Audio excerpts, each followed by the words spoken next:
Uh, There's oh, uh,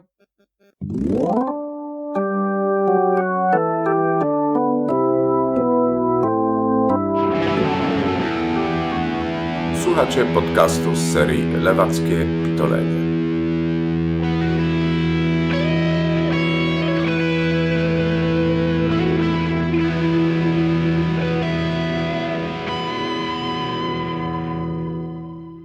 Hello, everyone. This is another chapter of our Polish language podcast, Leftist Drivel, which will be also available in English.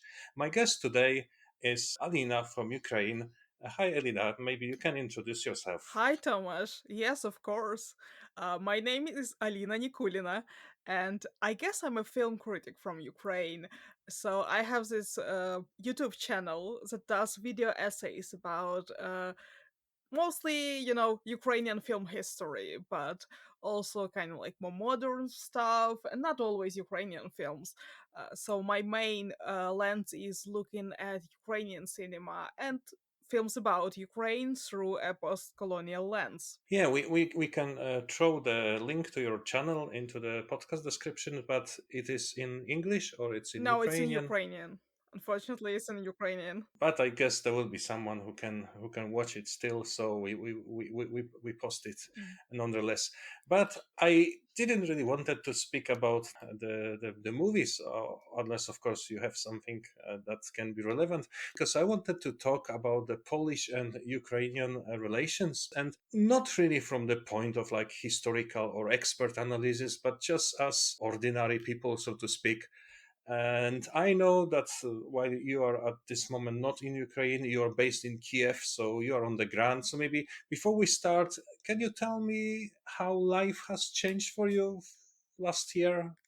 Is it hard? Because it's something that we cannot really imagine. So maybe if you can start us with just telling us what's the life is now in Kiev. You know, I can't tell you about like what is life, how life is in Kiev right now because for the last couple of months, I haven't been in Kiev, which is a shame because I've lived in the city for almost 10 years. I moved there a long time ago to study and I stayed there and I have this longing for it despite my prolific love-hate relationship with the city and how it's run. And like it's funny because I had been wanting to move out of Kiev for like a couple of years and now But not in that yeah, way. I was basically chased out of it, and it's a shame. I want to have a say in that. My life in Kiev in the last few months that I was in Kiev. Yeah, of course it was different, but I wouldn't say like it was like drastically different in terms of my my bus was still going. Some places, places that I had attended before the war, they were still open. Of course it wasn't the case in the first couple months of the war, when I actually had to like leave Kiev in March and stay with my friends in Lviv because it was like really scary. There was explosions and I have a huge anxiety disorder and I just couldn't sleep for like 4 days. For the first 2 days, 4 days of the war, I couldn't sleep because I have this really big insomnia problems and just physically couldn't sleep with everything going on. Uh, But can you like get used to it? Because yeah, you do get. when you watch all these materials from social media or YouTube, you can see people just walking around doing their own everyday business, don't even bothered with the noise of the rockets or artillery. It's something like people under normal circumstances just walk and don't get bothered with lightings that are happening some distance away. Is that this mindset that you get into after some time? Well, after the first 230 air raid alarms, it kind of begins to lose its kick. But like, it's still scary and it's still bothering. But at some point, you need to just go on with your life, and you can't. You can't go to the shelter every time the alarm goes off. You can't get all this stuff packed at 5 a.m. and go to the basement. It's like it's ridiculous. You can't do it every day. So yeah, at some point you are getting used to it. And when I in Kiev, I kind of like live a little bit in the south of the city, and because it's in the south, sometimes when Russians launch rockets from the south, like from the Crimea or even like from the south of Russia, because they have those like long ass like distance rockets, they go straight over my buildings, straight over my apartment block. And because I live usually I live on the 13th floor of a 14th floor apartment block, I can hear it coming really well. I can hear it like whoosh. And sometimes I just, I would just like go get the alarm on my phone at like 5 a.m. and I'm like, fuck it, I'm not going anywhere. I'm staying in my bed. And in like 40 minutes later, I can hear the fucker flying over my head and then a boom in the distance. And is that just as you said, people are tired and you cannot run to the basement every few hours, or is it also in a way a part of this resilience? Stupid Russians won't tell me when I need to go to the basement. Fuck them. Is that the part of it as well? I think there is a lot of it. A lot of this like fuck you attitude, and a lot of it is just because people really did get desensitized to the threat at some point. And especially I think in places like Kyiv. I don't think it's the case in Kharkiv, which is, I don't know how things are in Kharkiv. I hadn't been to Kharkiv in years. Places like Kharkiv, it's, I think, another deal because the threat is much more imminent. The Russians can get to Kharkiv with like more stuff than they can get to Kyiv, for example. And in Kyiv, in places like Kyiv, it's I think it's a little bit more lax because since the Russians had been kicked out of the region, I mean, it's, but I feel like it's a little bit different now with fucking Iranian drones that can fly into the city. It's constantly changing situation.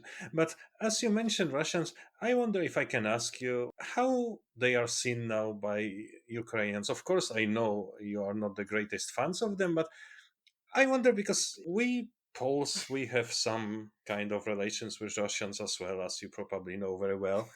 And we were always very about that. We were like taking them always with a pinch of the salt, always cautious about them. But now when I like watch what's happening on the like mainstream media in Russia, it's like watching someone going completely mad, and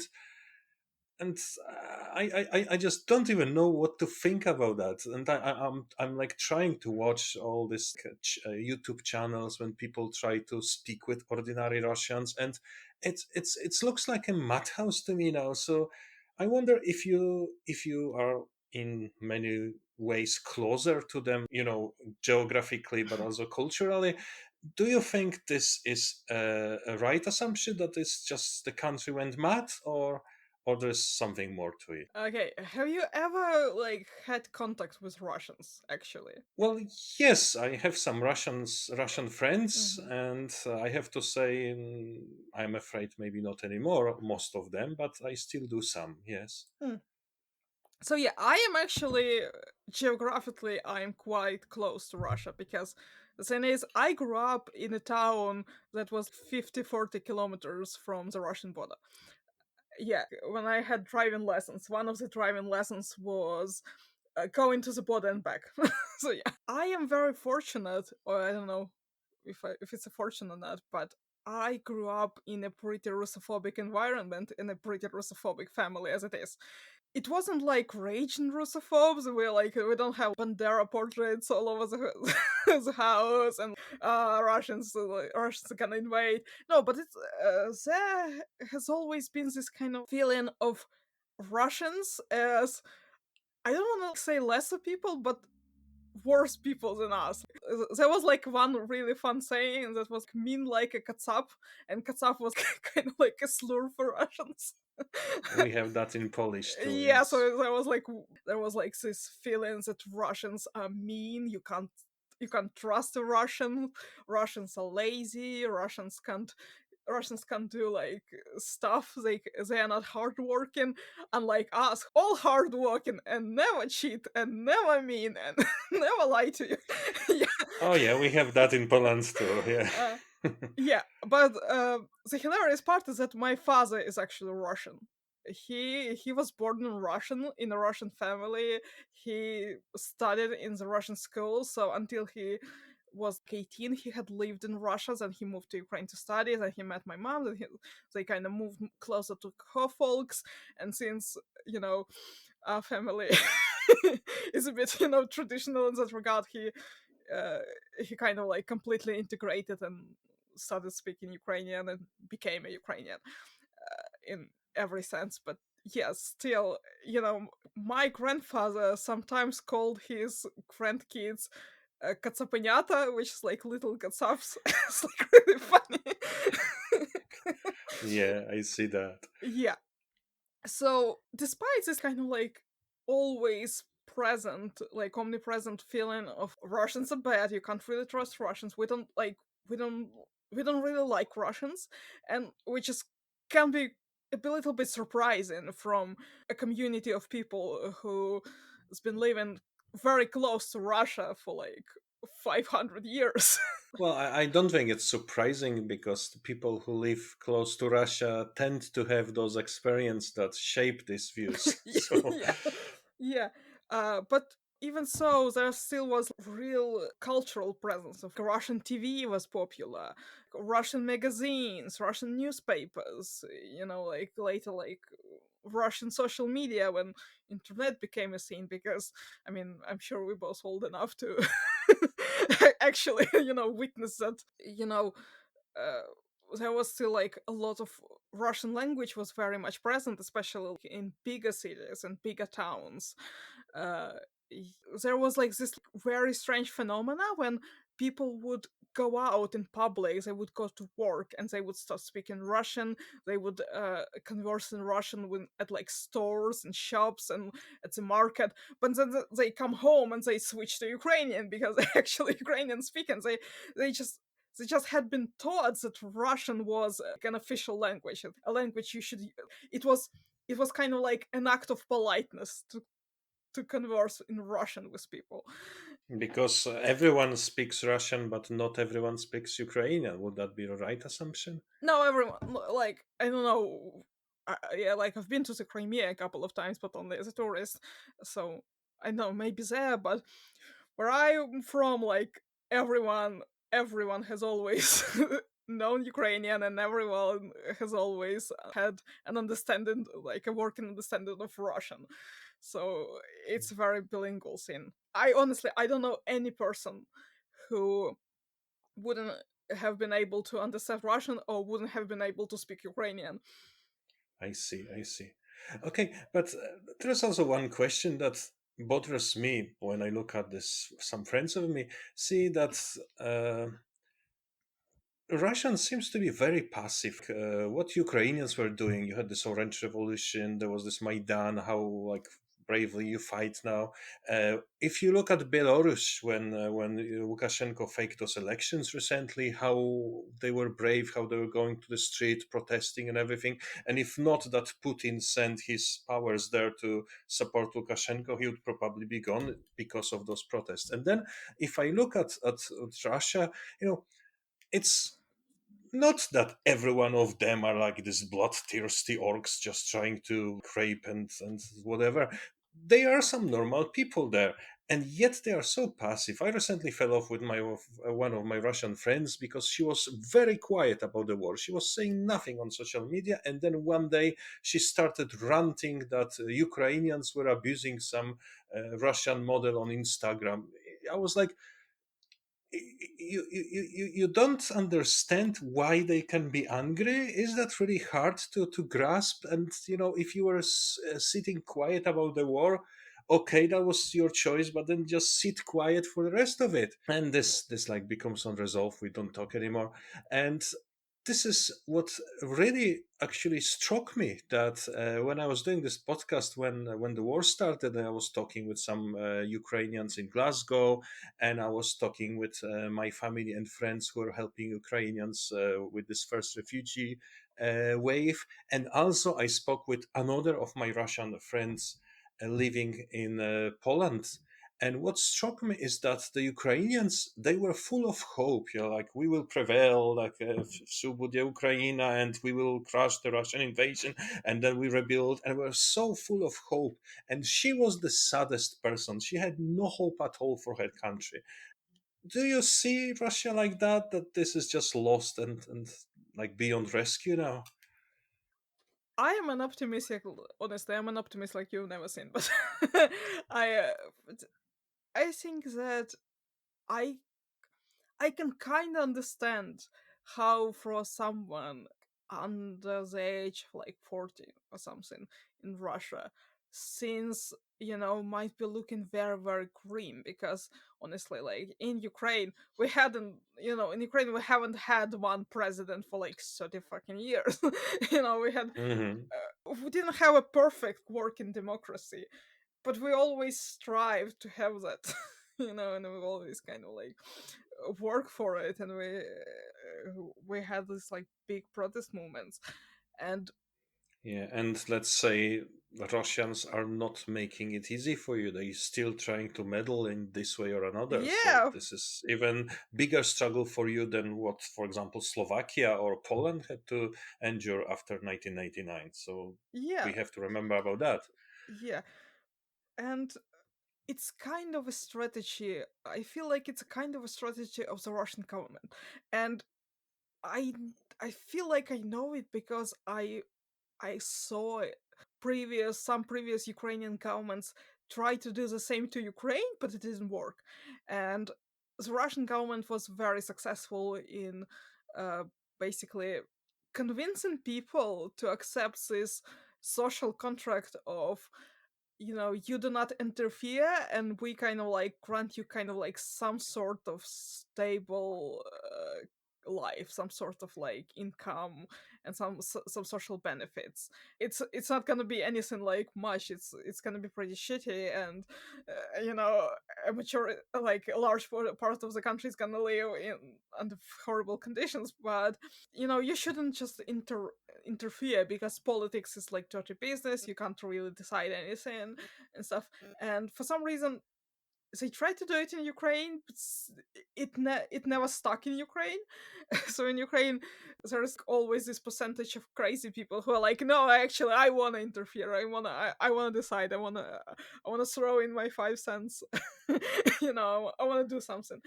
And there's more of them than in Russia, so they cannot be contained as easily as, I don't know, Nemtsov or Navalny. Yeah? Yeah, but also Russia is such a weird country in terms like of it.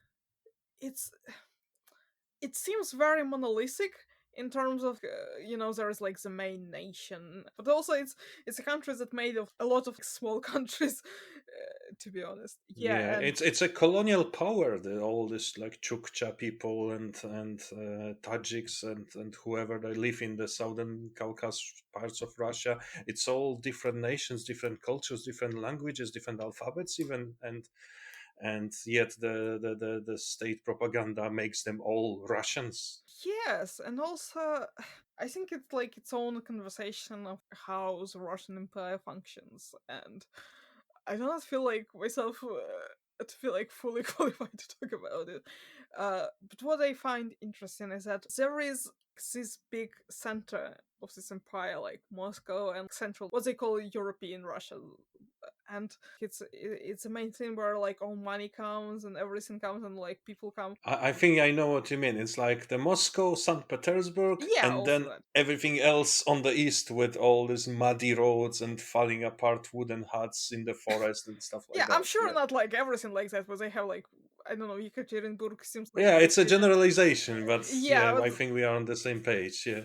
yeah, and it's such a shame because uh, it's so easier when people are desperate, when people have zero opportunities, and they live in like shitty regions, and they have no. It's harder for them to go like integrated, maybe like bigger cities and stuff, because always I'm sure there's like some kind of like racism against people from Russia who are not Russian, and it's very easy to to put those people on like this needle of like benefits and those like meager social securities that the Russian government may provide, and now it provides it in the form of "go die for us," and maybe we're gonna pay something to your family, which is once again, I'm Lada, not yeah. trying to justify people who do war crimes in Ukraine because they can't afford the fridge. but Yeah, exactly. but it's such an evil kind of like system that course of years and years and years, even like fuck years, it's like hundreds of years, because it hasn't like just appeared in the last 30 years. It just brought people the situation to this point. The Central Russia is trying to grab people out of smaller countries that constitutes their empire, and put them on the front line to fight people they've never met in the country they would have never gone to, for I don't know, for a fucking fridge. And it's really evil. It's, again, I'm not justifying any like poor rats that came to war crimes here, but the way But the like system, the yeah, the system is system, something really. it's I don't know if devious. that's the right word, fascinating in that way that it's Yeah, just unimaginable that people can be yeah. like culturally shaped into accepting this. Yeah. So what kind of bothers me is that when people say, because there is like a lot of like hopes here in Ukraine that the Russian Empire is gonna collapse. But like, I ask myself, I look like at this passive people from all this, Russian minorities who just come here, come to my home to destroy it with no question asked, just for a promise of a fridge. And I'm just like asking myself, how are they gonna like build, their own country? How's they gonna like develop their own cultures into something like into a state apparatus? How's he gonna do it? Because it's just, it seems like really bleak. But also, empires, they do not last forever, and Russian empires certainly has been around long enough. It's long due for it to end. Yeah, but what struck me about what you said, it's like you say, people are thinking those like smaller nations wouldn't be able to create their own state, but this is a step down from what Russia says about Ukraine, for example, and this like brings me also to other thing, because you said you've seen Russians as those kind of lesser people, like more primitive and so on, and up to last year, let's don't go into the war yet, like the most Mhm. recent war, because we know about 2014, but like up to a year ago, that's how Poles see the Ukrainians as well. Oh, those are like this like half Russian guys from the east, a bit wild and more primitive than us Europeans. So I think it's like a domino chain, and you are just one brick right, and we are one brick left, and then Germans look at us the same way, and so on. So Maybe, so this is how the yes. yeah, no, you go on. I just agreed. Yeah, no. I've been just thinking that this is something that goes from the west to the east. Hmm. That every nation look at the nation right to them on the map. It's just like Oh, yeah, those like half Russian primitive people from the east, which doesn't have tarmac on the road and washing machines. Yeah, yeah. so I mean, yeah, I am. Of course, I am guilty of still having these biases, and I always say like, yeah, you can't get rid of these biases. You can't. It's something you grow up with, and you just gradually try to lose them throughout your life. That's the best you can do. But what yeah, I mean, it's just there's like just me being like a little bit pessimistic about it, because I can think about these three people, and also I get really sad thinking that those like smaller nations, war is affecting them in a way that they can be losing like a large portion of populations that could have like. yeah. I know what you mean. Mhm. There is this theory that Putin picks up all this like Buryats and other smaller nations as a part of basically genocide I don't. politics. He wants to make them all die in the war, so the Russia is more ethnic Russians after that. Yeah, but I don't think he's like doing this as with ethnic concern. I just think that he'll just, well, obviously he doesn't do it like his like apparatus doesn't, and they just pick out people, villages and towns, like the shittiest villages and towns with the most poor people, who the less educated ones, and it just so happens to be for some Yeah. reason. It's not white Russians. Like it's not a wise plan, it's just this imprint racism or classism in Russian society. Well, yes, but also like racism is. I feel like racism, xenophobia, it's rarely intentional. Well, it's rarely kind of obvious and outspoken.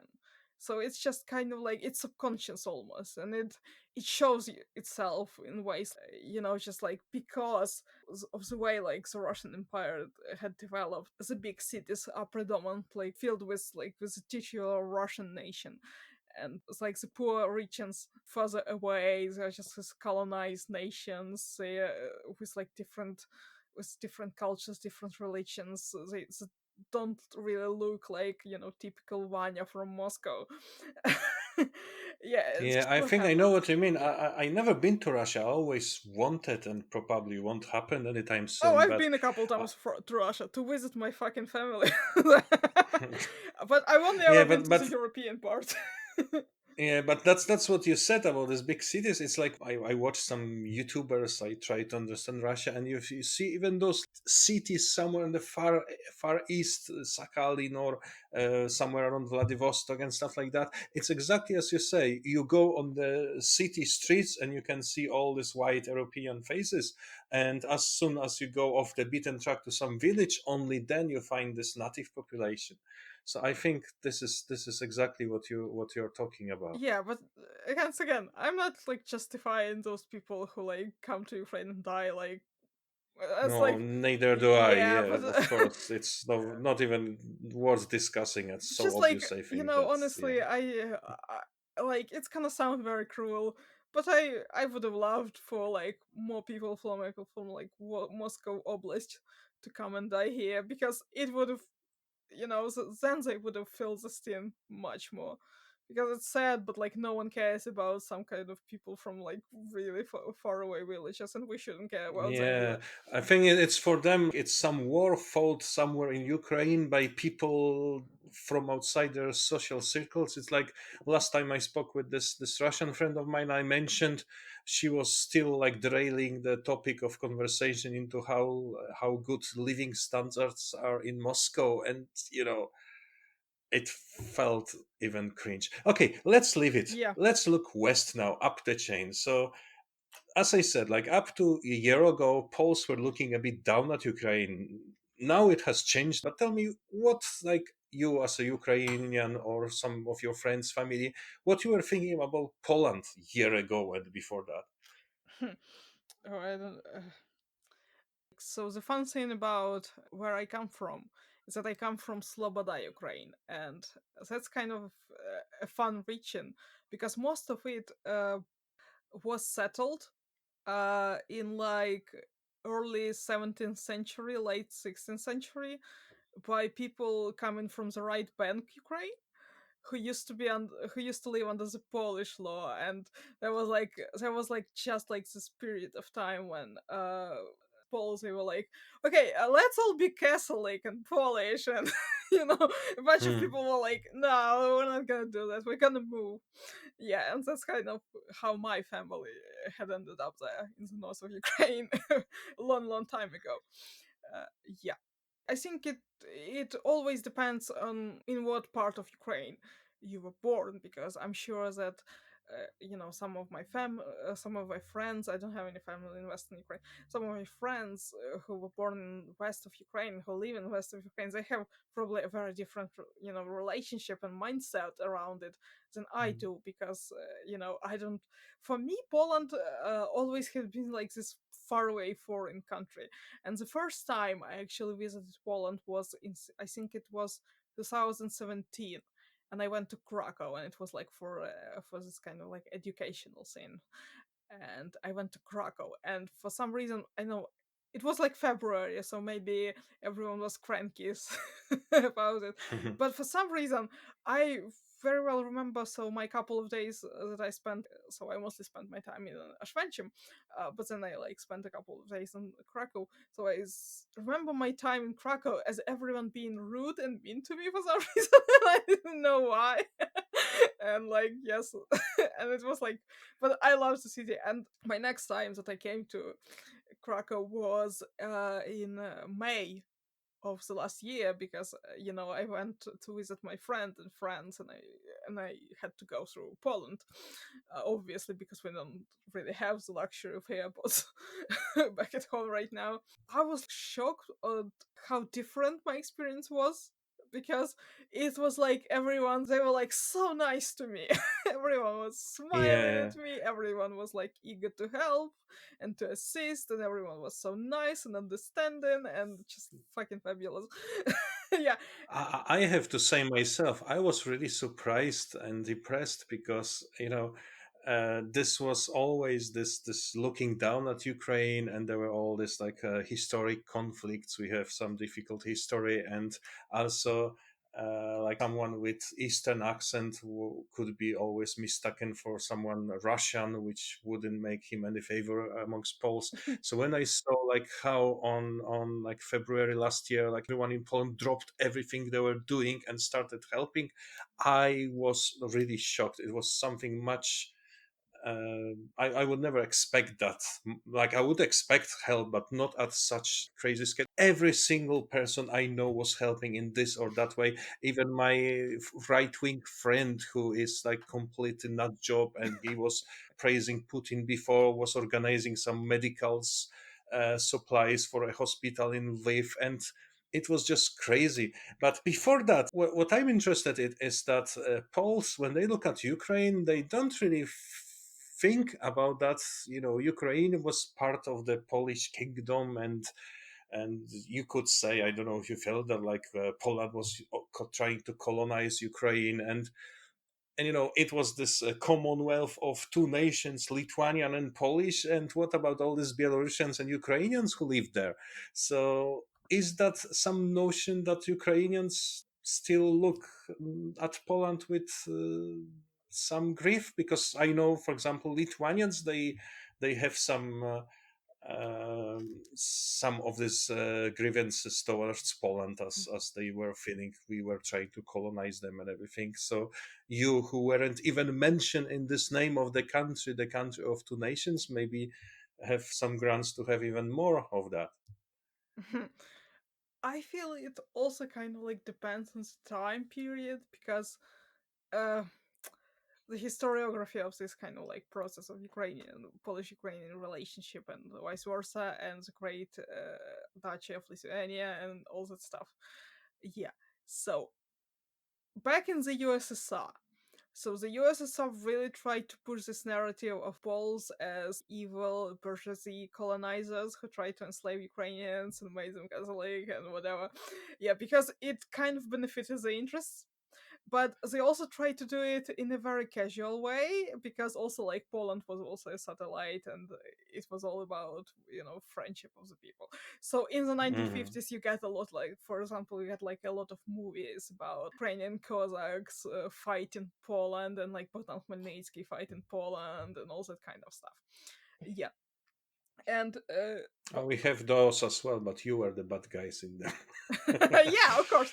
Oh, for sure. And there's this story which is almost an urban legend. And I say almost because I find some sources supporting it and some sources saying it's not true. So I haven't gotten to the bottom of it yet. Jerzy Hoffman supposedly wanted to make Ogniem Meczem in the 80s. He wasn't allowed, because it would be like kind of bad with Ukrainian Polish relationship. It's gonna push it a bit too far, you know. That's why he had to start from the end. That's actually, I heard about that Yeah, as yeah, yeah. well, and And I guess it's more than just a legend, yeah, but there is a because he made this trilogy and he started from the chapter 3, then he moved Yeah. to Potop, and only he did only in the 90s, I think, Ogniem i Mieczem. Oh yeah, I can we can talk a bit of it a bit later because I do love Jerzy Hoffman. I love this man.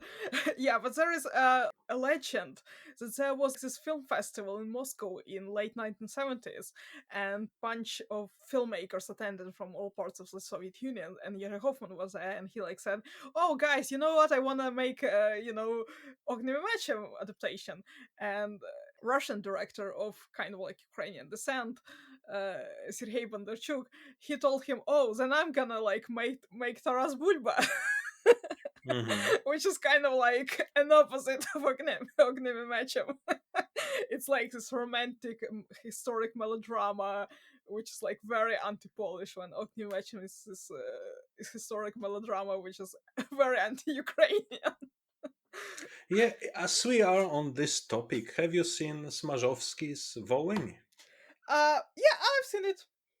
I watched it. I was curious because in 2016 it was kind of a big deal, and like all media were talking about it, and this was also a period of time when.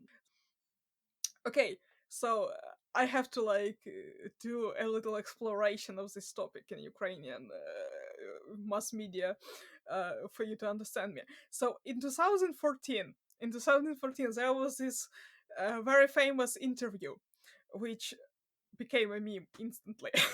So there is this pro-Russian. Well, now he's Russian because he's in Russia.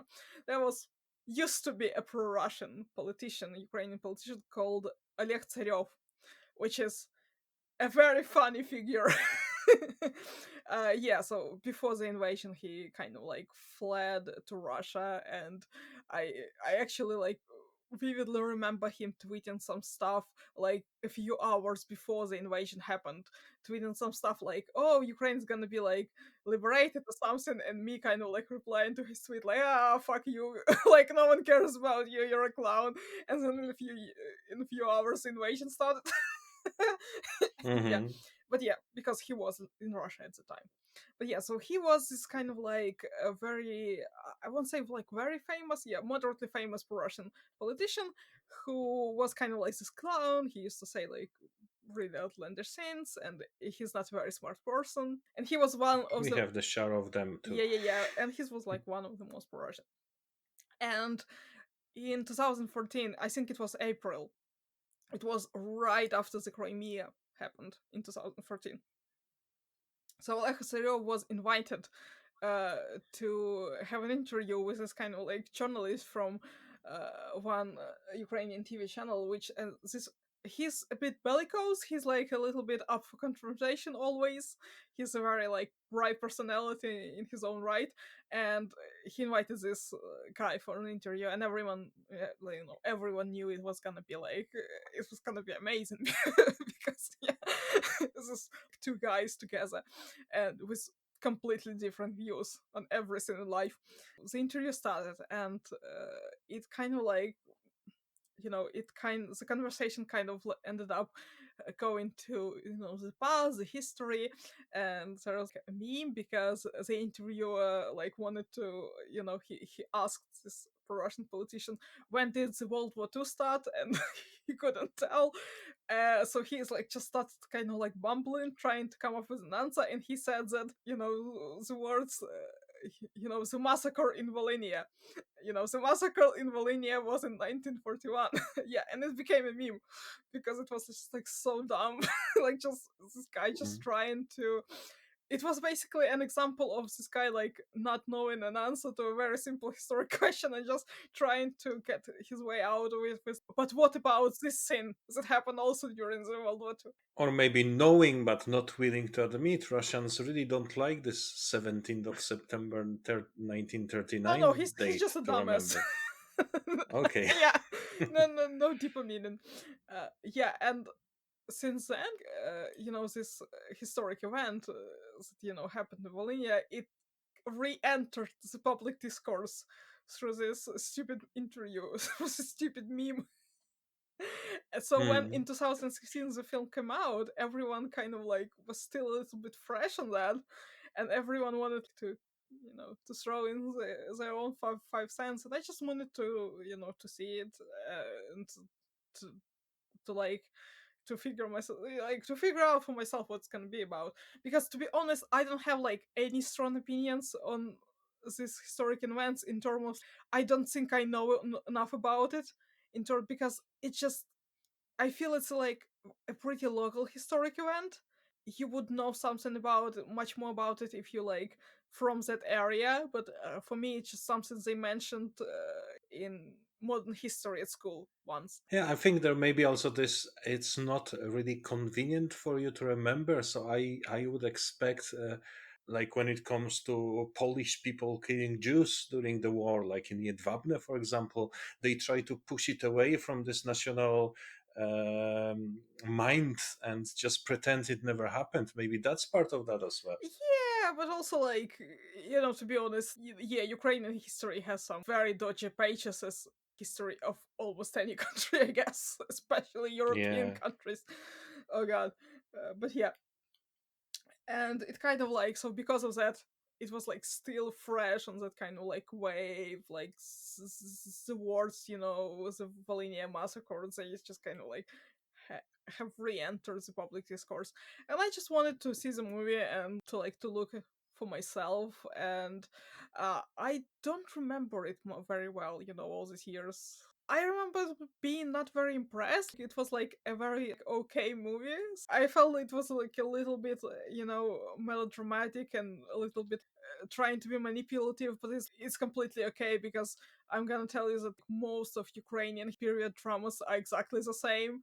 They all a little Yeah, bit like, it's the case. Although some people in Poland were of the opposite opinion, because in this movie he also showed us in the build up to this situation how Ukrainians were treated by Poles, how they were discriminated and everything, and of course Poles weren't happy about seeing that in this movie. So I like Smarzowski. It wasn't his best movie in my opinion, but I don't think it was that no, bad. I It don't was think it just was a okay. bad movie. It was Hmm. like, in terms of Hmm. like a movie, it was an okay movie. It was a bit sappy, but and I really need to rewatch it. I sometimes, because because of what my channel is.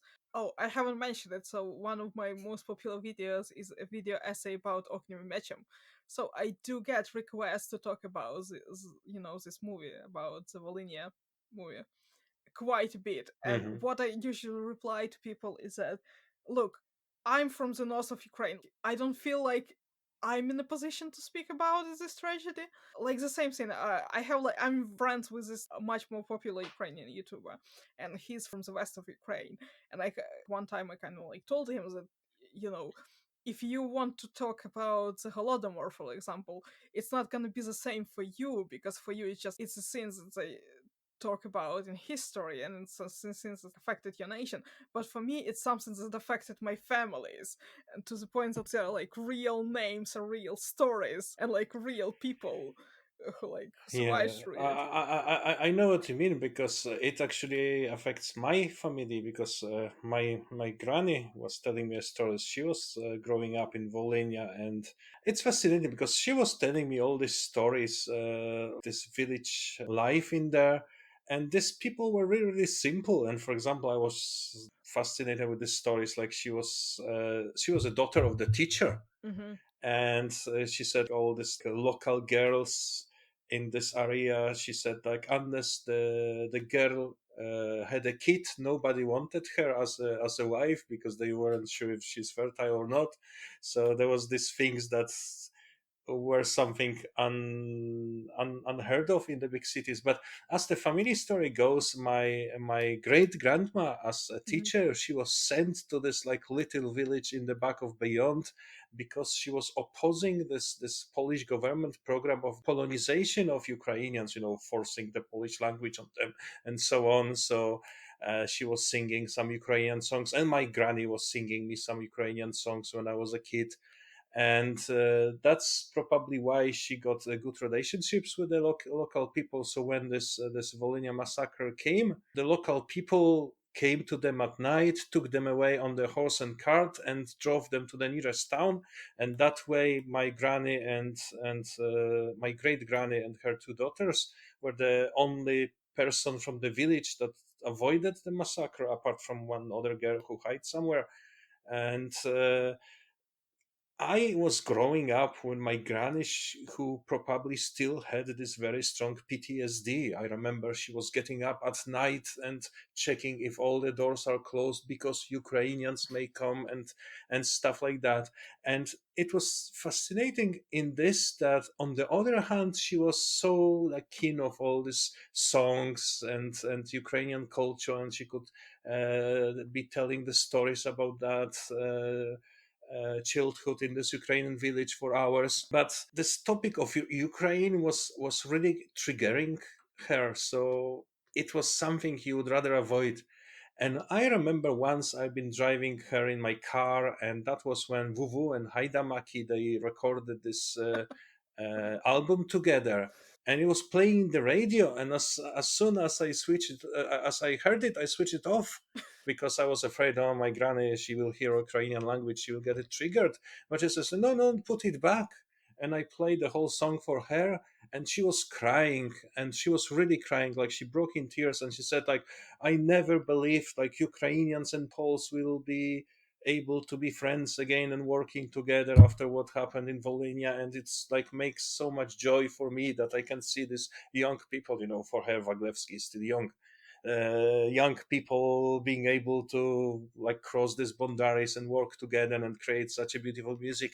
And this is something that I think can have also some wider meaning, because this Volhynia massacre is like a central topic of the Polish politics, especially on the right. Like whenever Ukraine is mentioned, and always some moron from the right-wing party comes and says, "And what about Volhynia massacre? They never apologized to us, or whatever." And I think this is the problem, that we Poles, we like to celebrate the ways we were harmed by anyone, but I think it's a true for every nation. But we Oh, of don't like course. to remember things. Like, for example, when I discuss this Volhynia massacre with some of my Polish right-wing friends, I always say to them, but look at the Ukrainian side. For example, when we had this Polish Bolshevik war, and Ukrainians were fighting with us against the Bolsheviks, and then we just pushed Bolsheviks away to Ukrainians, and they said, okay, now you're on your own. We are too busy with our Polish stuff to help you out, even though we promised. And I'm like, listen, this is exactly what all Poles are cross about Western powers in Yalta, when we were fighting with the Western allies to destroy the Hitler and Nazism, and then we were sold to Stalin. This is exactly what we did to Ukrainians. So don't be surprised that they are cross about some relations in our history. And I do think that if we need to well, maybe I put it in different words. Like, until before the war escalated, Mhm. I thought that we need to sit together and like work through our differences, try to understand each other, and that would help us to get closer. But I think the invasion changed everything, because at this moment, as I mentioned before, like everyone in Poland dropped everything, and like we don't give a fuck. We are now helping Ukrainians. We will worry about other things later. And I think this is bringing us closer. So I'm talking maybe rubbish, but I just wonder how that looks from your side. Do you think there is something in what I'm saying? Yeah, of course. I totally get you, and just let me tell you, it's beautiful family stories that you told me, and I love oral history, and I love when people tell me their family stories and looking at historical events through family stories. I think it's beautiful, and I don't know if your grandma is still around, but I wish her all the She best. sadly Oh, passed a I'm couple of sorry. years back. Yeah. Uh, yeah, and I totally understand, get, and we probably need at some point to reconciliate some things, but I feel like there has been a big push, at least on the Ukrainian side, in the last couple of years to do it, and the start of the the war with Russia 9 years ago really helped it, because it kind of like reminded us maybe who we can rely on in the region. And and I kind of like notice it in the way some kind of like historical periods are talked about. So in the last few years, what I've noticed is that this narrative of being together with Poland in one kingdom, and especially the Grand Duchy of Lithuania, it was kind of like celebrated much more. It was also our thing, like we were equals in that enterprise, and we were like working together, and we were like a major European power, and like we did stuff like the Battle of Orsha, when Ruthenian, that was the term back then. It's like this Ruthenian prince led an army of Polish people, Belarusian people, all kinds of people from like this Grand Duchy of Lithuania, and destroyed the Russian army in what year was it? Well, we even captured Moscow at one point, Yeah, it was working during all that war. I together. just So, yeah. can't remember the exact year, but yeah, we kind of like started to celebrate those kind of things much more, and to be like, yeah, like, because it really warmed my heart in a part, because I do like early Ukrainian history of early modern period and like late medieval ages, and it was really nice to see that like at least someone's getting into that period now. Hooray. Yeah. And I feel like now, with the war and what Poland is doing for us, it's such a big opportunity. Like, it's an opportunity of a completely blank slate, and I want to like talk about like, Jerzy Kaufman, because Jerzy Kaufman, I think, it's a very symbolic figure in Ukrainian Polish history. I think may not sound like I don't know how's like Jerzy Kaufman remembered right now in Poland, because I'm interested. Well, he is just this old guy who used to do historic movies, and like Potop is always on TV on Easter for some reason, and every family goes together and watch Kmicic fighting swords and everything. But I don't think he's that much relevant anymore. No, well, I'm glad that he's still around. He's still kicking.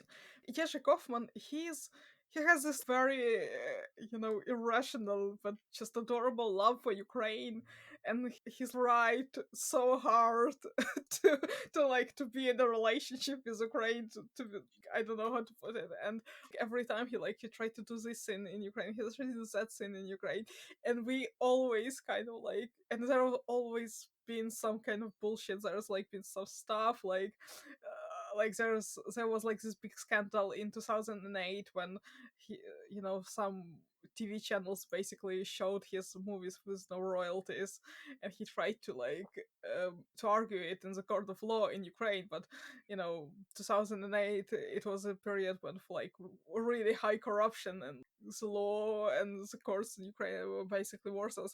And so the court actually kind of like said, no, you're in the wrong. The Ukrainian TV channels, they can't show you movies with no royalties, which is like ridiculous. Yeah, but he still went. And there was like this another scandal with like this Ukrainian author saying on TV one time that Jerzy Kaufman is gonna like that he talked to Jerzy Kaufman, and Jerzy Kaufman agreed to direct a movie based on his book. Yeah, and when Jerzy Kaufman went to Kiev later that year, and the media obviously asked him about that, he was like, I don't know what you're talking about. I've never met the guy.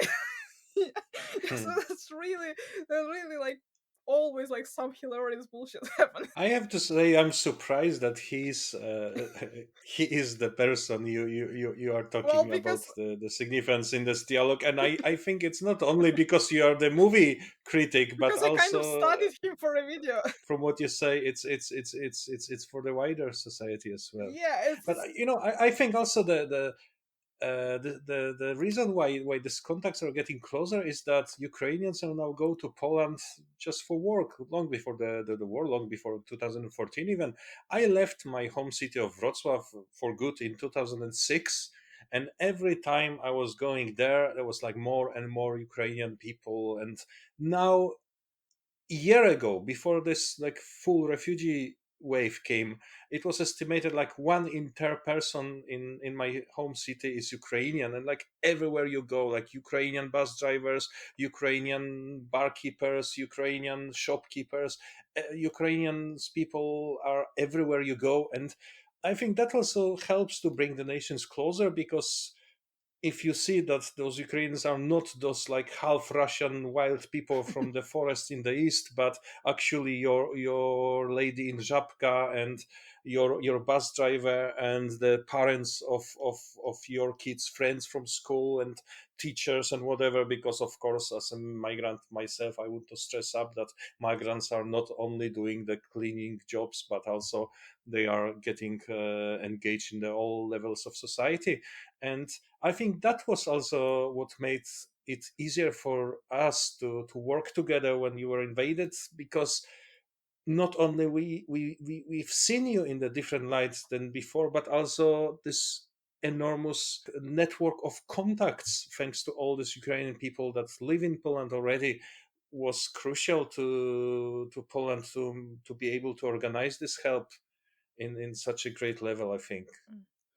Well, but I think that, Poland it's been always an obvious kind of like immigration hub for Ukrainian, because, well, otherwise I think Russia probably used to be, but Russia isn't as lucrative, wasn't as lucrative, because some people used to go to work to Russia in like big cities like Moscow, like it was like mostly like builders and cleaners and stuff. But yeah, Poland, because once again, it's relatively close. The language is relatively similar. Yeah, and you're in the EU, and it's just. But also, I feel like there. I don't know if it's gonna make sense, but I do feel like, you know, such long historic connections, they don't just go away, even if it's something that happened 500 years ago, 700 years ago. It's still there on some level, and I feel like it's still there. I don't say that there is like some kind of like, I don't know, telepathic ethereal spiritual connection between Ukrainian and Polish peoples, but you know just like living so close together, and it means something, and it doesn't just go away. And I feel like it It's sticks. imprinted, like every Yeah. Polish person that when they get drunk they sing Hey Sokoły, and this Ukrainian traditional song with Polish language, Polish lyrics. So even without thinking we do that. Actually, it's also a bit with Russia as well. My father, he was a anti-communist activist, and when he was in jail they were singing Russian songs, which really puzzled all the secret security agents that tried to work them out, because they were put in jail for being like staunch anti-Russian opposition activists, and they were singing Russian songs, and they were saying they are just beautiful songs, what you can do. And I think this is subliminal level that even though we have all these differences deep in the blood, we still have this common connections, if you know what I mean. Yeah, and I don't know if it makes sense, but yeah, we also have a connection with Russia, but the connection with Russia has always been on another level.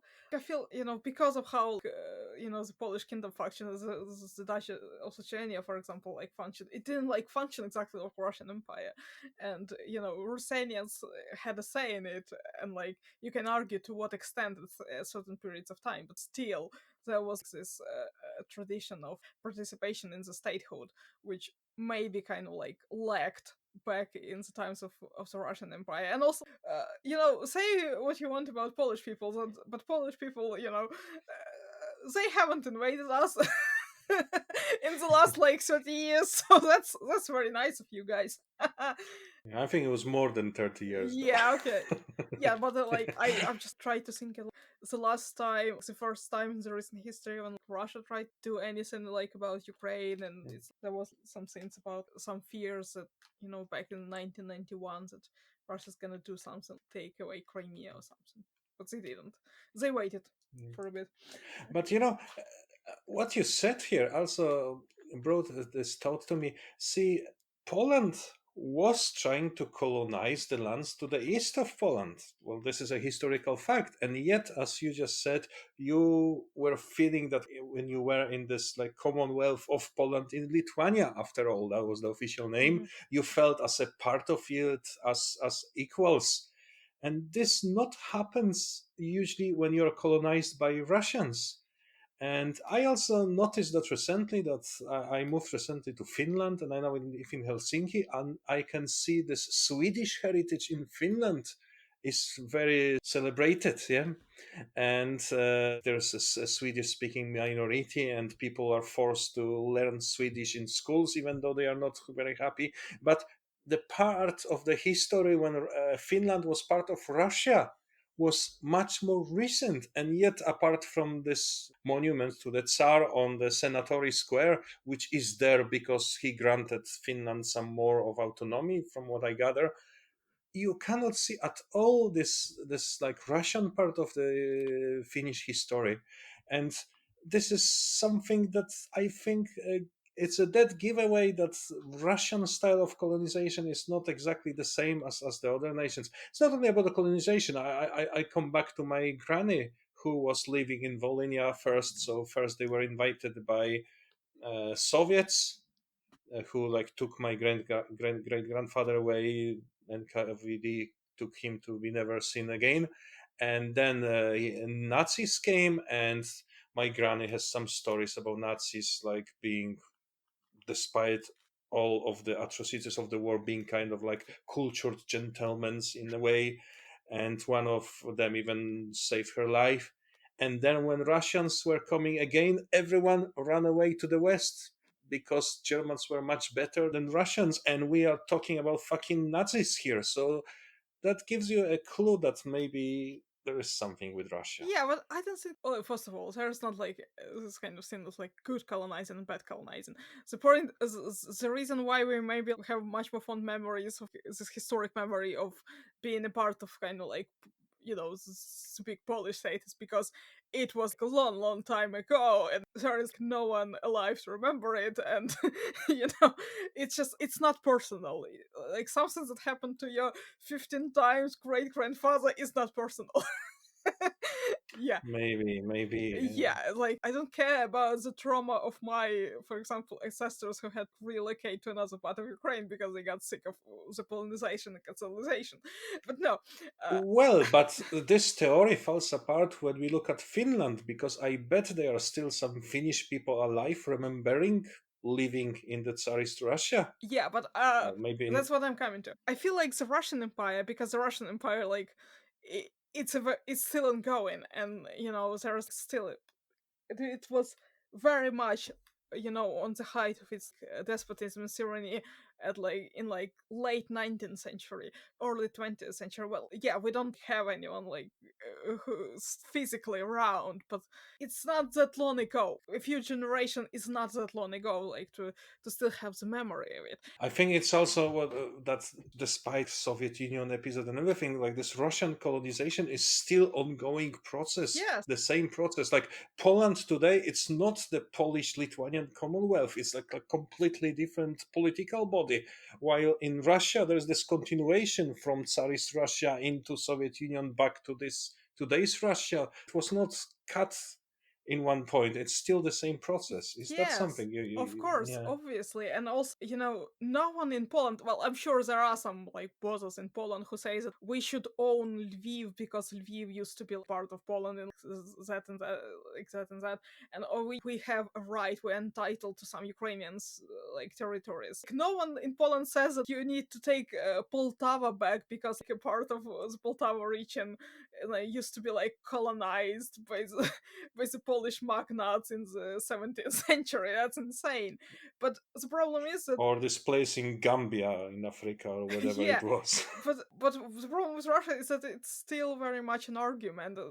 You know, it's something that the fucking president says. The president says that like, you know, we are entitled to like to Ukraine, to the whole Ukraine, because Ukraine used to be like a part of the Russian Empire, a part of the Romanov Empire and stuff, and part of the Soviet Union, and they still, you know, they still use it as justification for the genocidal war. It used to be ours sometime, and I feel with Russia, why like no one remembers Russia fondly, is because once again, like Russia has like its own.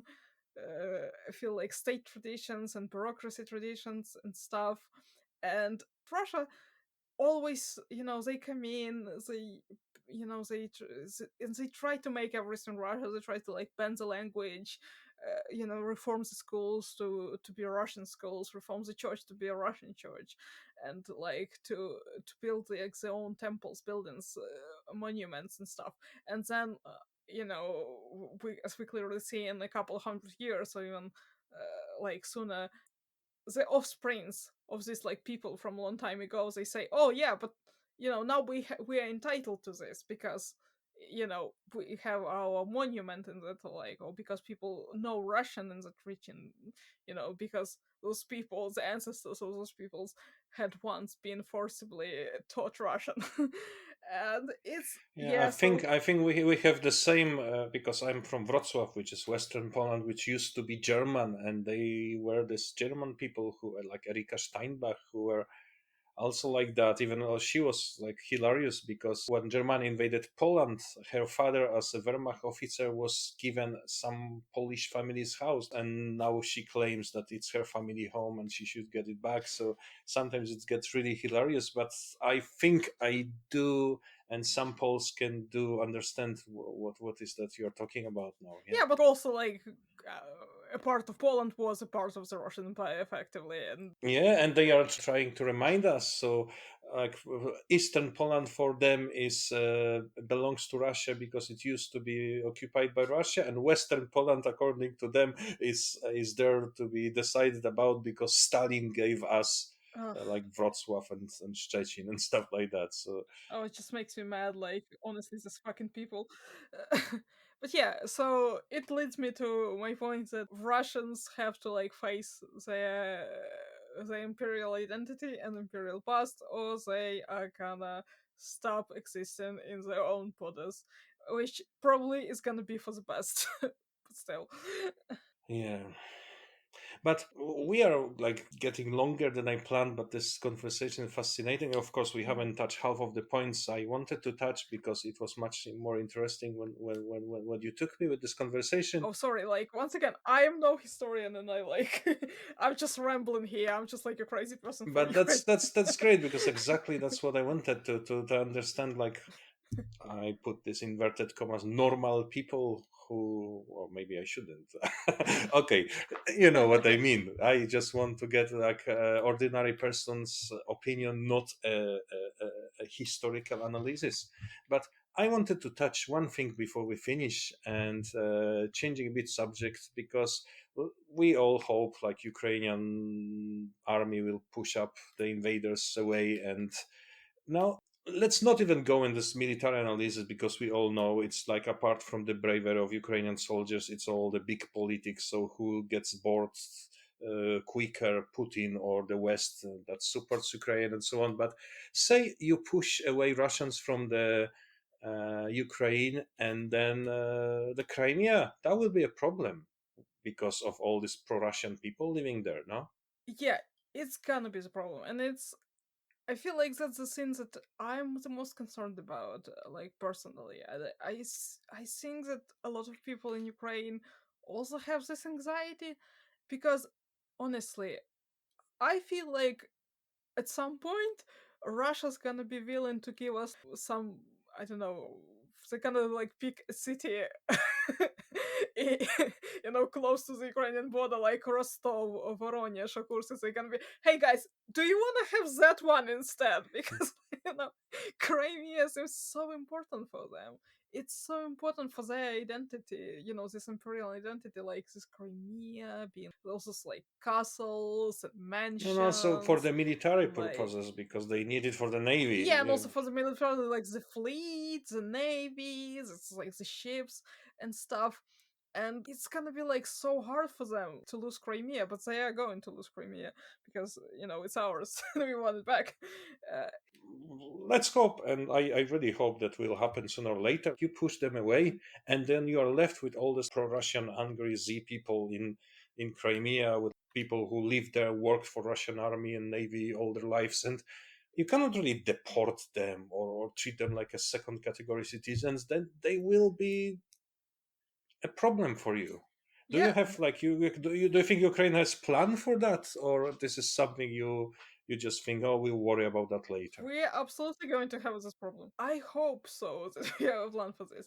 I think probably because there is a difference, because I'm sure there used to be a lot of always, because of the specific of the Crimean Peninsula and parts where the Russian Navy is stationed, because when we still talk about like the Russian Navy being stationed, it's not just like some ships in the harbor and some like salesmen that like live there Of course, it's a inside the great ships. It's industry. Like half of the city works for it. Yeah. yeah, it's basically like this big mass of people, and some of them like have families, and those families live in the city, and like they have kids, they have like grandkids, they have family members, and it's just a big mess. So we have those kind of people who is the Russian military. We also have like people who came to the Crimea after the World War II, and they kind of like were settled there, and some, I'm sure that a lot of them were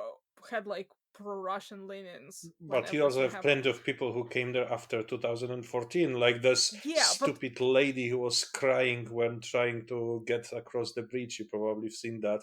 Oh, they are taking away everything from us. She was.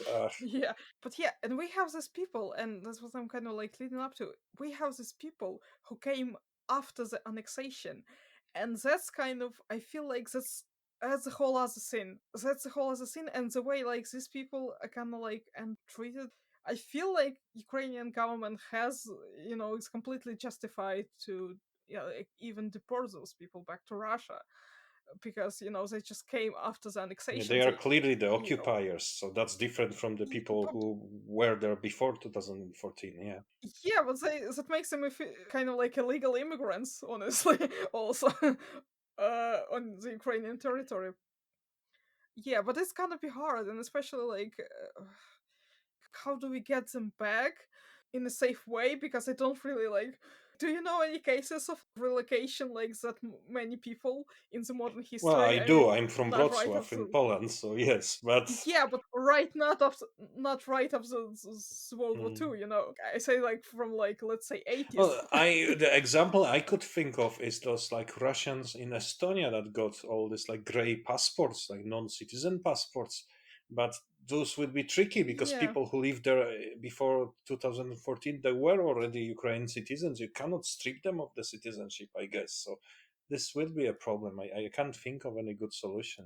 Yeah, but also it's, once again, this problem, it feels a bit far away right now, because we need to, first of all, we need to liberate the south of Ukraine, and I mean the south of like the continental Ukraine. Yeah, like That's not the Mariupol and peninsula. stuff. Mhm. Yeah, like, yeah, Zaporizhia region, it's part of the Kherson region, and all that stuff, like Azov in the Black Sea coast, and then we kind of think about what to do with the Crimea. But yeah, it's something that's like very difficult for me to understand how it's gonna work, because it seems so difficult. And once again, Russia is gonna like claw at Crimea until the end. They're not gonna let it go just like that easily, because it's, once again, for them, it was such a like big scene in 2014.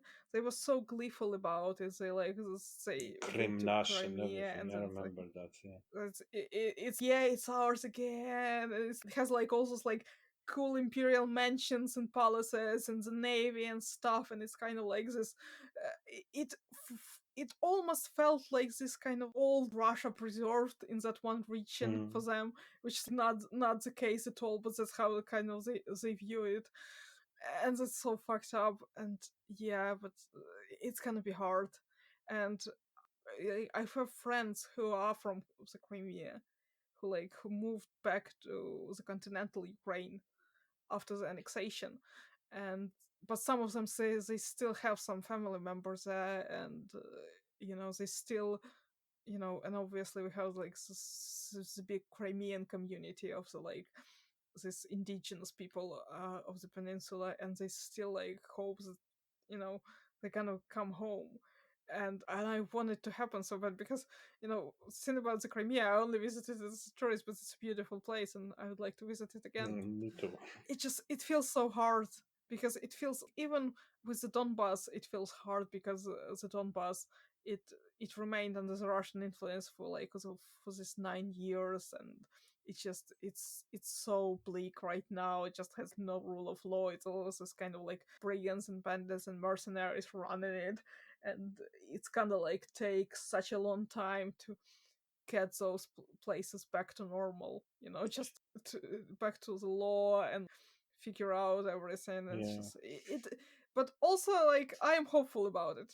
If we can repel the Russian invasion, if we can like liberate our cities and we can liberate Kherson, I think no one in the West was hoping was gonna happen.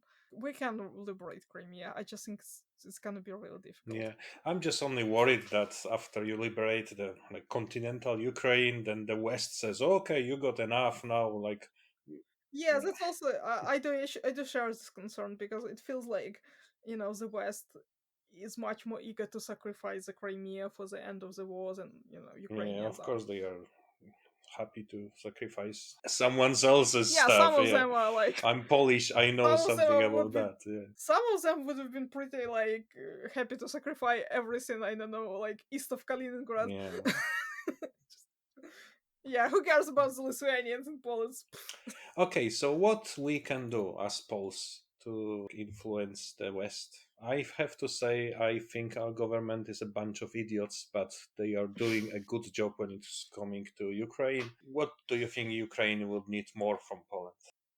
I can't say, because it feels like Poland has given so much already. It really feels like Poland, is given everything Poland can give. Yeah, but this may sound bad, but if you look at this from the Polish perspective, either we give you all these tanks for you to fight Russians, or we just sit for a couple of years back and then we will have to drive these tanks, fight Russians on our border. So, in a way of speaking, you are doing a job for us as well.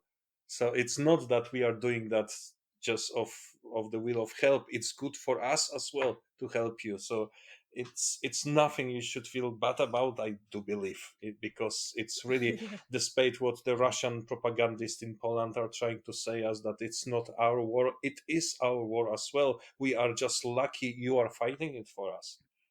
Uh, well, yeah, I mean, it's just like it is what it is. Like, I honestly don't think that Russia's gonna go, fight Europe in a couple of years, because Russia's not gonna like exist in the same way it exists now in a couple of years, I think. And you give them some beating, so they are not really able if Yeah, they wanted. obviously. Yeah.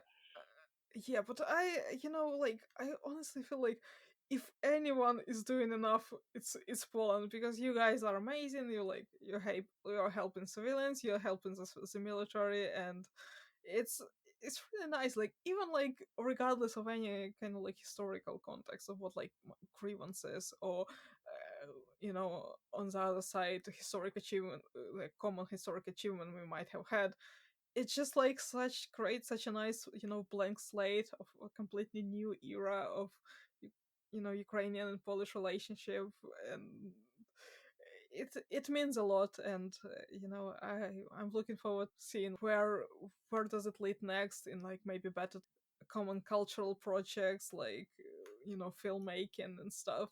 I'm really excited about that.